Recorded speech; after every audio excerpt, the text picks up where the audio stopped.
През време на живота си вие въобще не се поколебавате да полагате усилия, за да постигнете нещата, които желаете. Спомнете си за студентския си живот, например. Може би това, което е останало в съзнанието ви от този период, са изпитите, на които често сте се явявали. Най-важният измежду тях е кандидат-студентският ви изпит.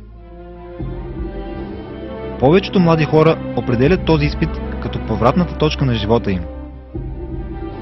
Те си мислят, че този изпит, който продължава само няколко часа, ще определи цялото им бъдеще.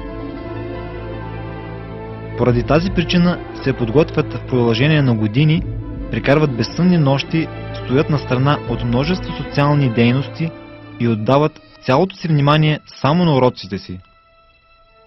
Единствената им цел е да влязат в желания от тях университет. За да постигнат тази си цел, те проявяват голямо търпение и решителност.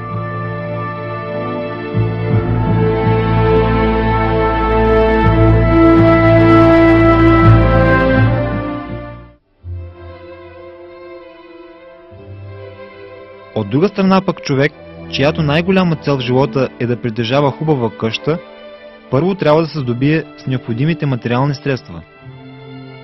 Такива хора работят ден и нощ, за да намерят добра работа и да подобрят своето състояние, като полагат големи усилия, за да спечелят колкото е възможно повече пари. Единствено след дълги години работа и себеотдайност, този човек ще има възможността да си купи къщата, която иска. Наред с всичко това, ако човек също така има и амбиция да се здобие, например, с богатство, уважение в обществото, слава и някаква кариера, то за да ги постигне, той трябва да работи усилено и да бъде готов да се сблъсква с известни трудности.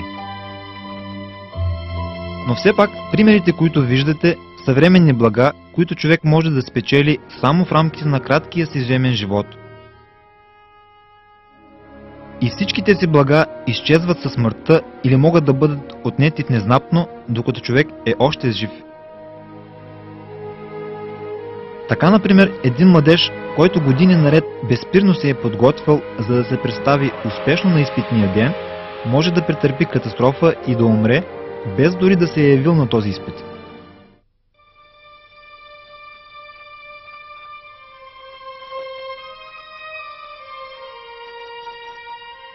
Или пък придобитата в резултат на дългогодишен труд къща може да изгори и по този начин да бъдат унищожени за секунди усилията и трудът на човек.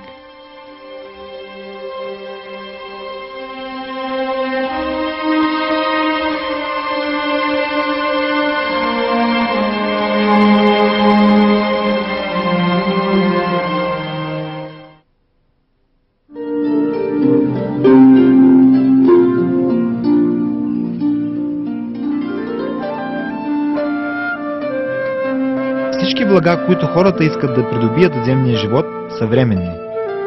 Но наред с тях съществува един истински живот, който е изпълнен с безгранични прелести и безмерни блага. Това е настъпващият след смъртта задгробен живот. Земният живот е само едно временно място за изпитание, където хората биват подлагани на изпитание, преди да достигнат до вечния отвъден живот.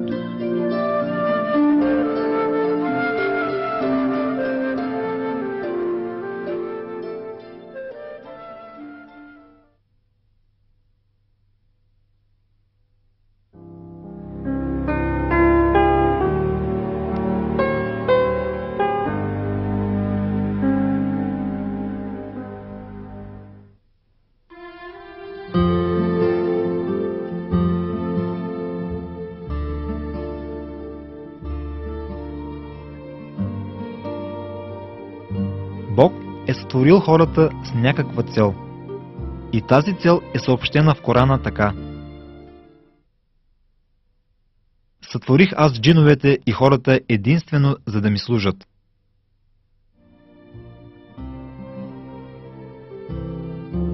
Пред човека, който е сътворен само за да служи на Бог, има един кратък живот от средно 60-70 години. И този живот, точно като пясъчен часовник, постоянно изтича. Човек живее в едно постоянно обратно броене към отвъдния живот. Времето безусловно унищожава всеки и всичко, и хората претърпяват една огромна загуба, като се привързват към този временен свят. Защото земният живот е много кратък в сравнение с безкрайния отвъден живот. В един от аетите тази истина е разкрита така. Земният живот пред отвъдния е само кратко наслаждение.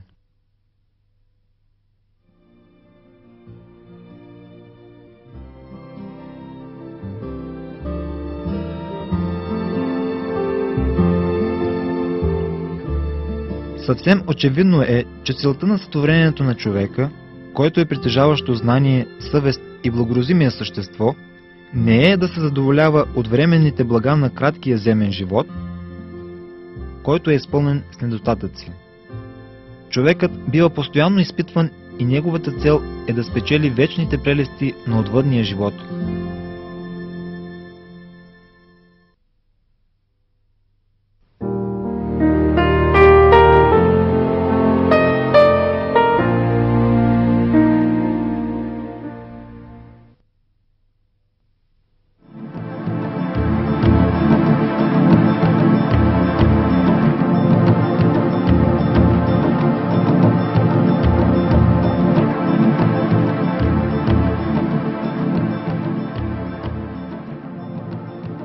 Човекът ще бъде изпитан с добро и зло. На земята човек може да се сблъска с всякакъв вид неприятности. Моментите, в които човек изпитва притеснение и затруднение, могат да настъпят, когато той най-малко ги очаква. И могат да обхванат един дълъг период от време. Например, един богат човек може да обеднее, може да се провали в област, която преди винаги е успявал, може да загуби любим човек или да се разболее, или да осакатее. Но всички тези неща служат като изпитание за човека. Важното тук е хората да живеят според морала, на който ни учи Коранът, през цялото време да призовават Бог, да му благодарят за положението си и да осъзнаят, че всяко нещо е благоприятно за тях.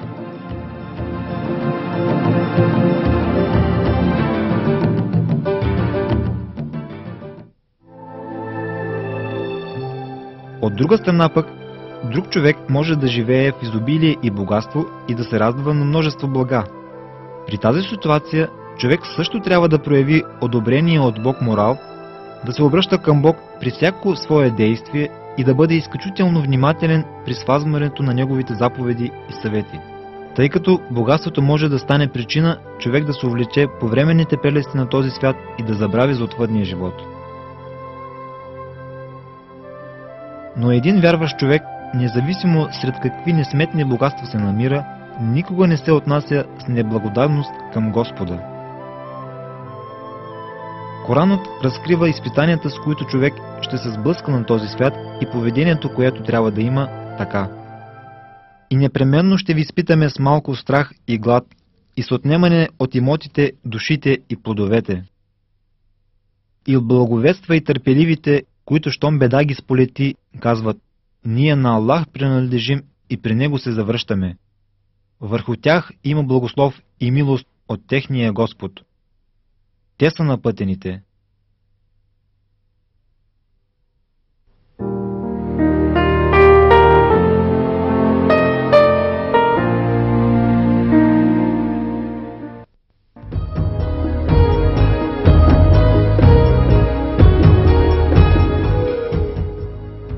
На този свят съществуват множество прелестни и привлекателни неща, които могат да въздействат върху хората и да ги объркат.